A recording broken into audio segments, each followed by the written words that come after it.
ভারতবর্ষের ইলেকটোরাল রিফর্মসের আজকে ইতিহাস তৈরি হলো। এই যে চিফ ইলেকশন কমিশনার ভাবতো তিনি ছাড়া কিছু হবে না, আজকে তা শেষ। আজকে সুপ্রিম কোর্ট বলল এই যত কেস আছে, যা ক্লেম আছে, যা অবজেকশন আছে, যেগুলো ডাউটফুল আছে, chief justice of Calcutta high court তিনি জুডিশিয়াল অফিসার্স অ্যাপয়েন্ট করবেন, যে ডিস্ট্রিক্ট জাজ এবং অ্যাডিশনাল ডিস্ট্রিক্ট জাজের লেভেলে এক্স জুডিশিয়াল অফিসারদেরও অ্যাপয়েন্টমেন্ট করতে পারেন। তারা ডিসাইড করে নেবে যে এই ক্লেমগুলো কারেক্ট কি নট কারেক্ট।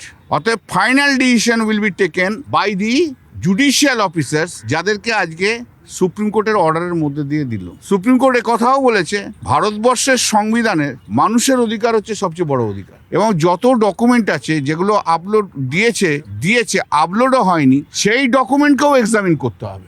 ডিজিকে বলেছে যে ল অ্যান্ড অর্ডার যা আছে যাতে মেনটেন হয়, সেই ল অ্যান্ড অর্ডার দেখতে। প্রতিটি এসপিকে বলেছে এই যে এক্সারসাইজটা যখন হবে তখন এসপি তার পুলিশ ফোর্স নিয়ে যা হেল্প করতে হবে। স্টেট গভর্নমেন্টকে সমস্ত ইনফ্রাস্ট্রাকচার দিতে হবে।